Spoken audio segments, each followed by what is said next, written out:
चला, नमस्कार मंडळी. नागपंचमीच्या सगळ्यांना शुभेच्छा.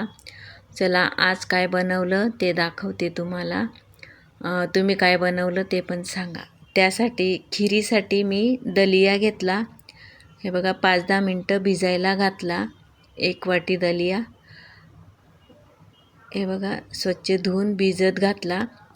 तोपर्यंत मी इकडे खिरीचं सामान काढून घेतला. हे बघा, काजू, बदाम, जायफळ, वेलची, सुंठ सगळं इथे आपण किसून घेतलं आणि बारीक करून घेतलं. इथं मी कढई ठेवली. कढईमध्ये पाणी टाकलं 1 ग्लास आणि हा भिजवलेला दलिया. आता हा चांगला शिजू द्यायचा, कारण गहू आहेत ना, तर ते शिजायला टाईम लागतो. तसा बारीकच आहे म्हणा. हे बघा, याला शिजायला टाईम लागेल. आता इथं चवीपुरतं थोडंसं मीठ टाकलं आणि हे आपलं सगळं किसलेलं बारीक कापलेलं टाकून दिलं खिरीत. हे बघा, आता ही शिजेल तोपर्यंत दुसरं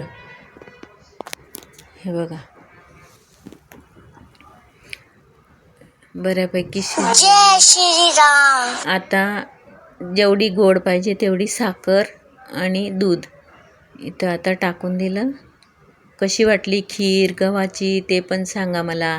आमच्या गावाकडे गव्हाची खीर बनवतात आणि कान्होले बनवतात. हे बघा, आहे की नाही छान. हे बघा,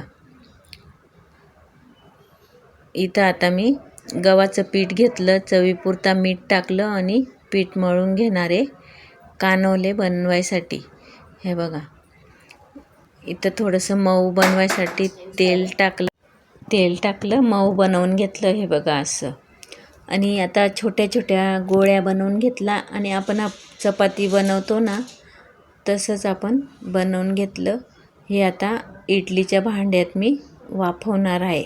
आज तवा ठेवत नाही ना नागपंचमीचा. कोणी पुरणपोळ्या बनवतं, कोण काय बनवतं, तर आम्ही असे कान्होले बनवतो.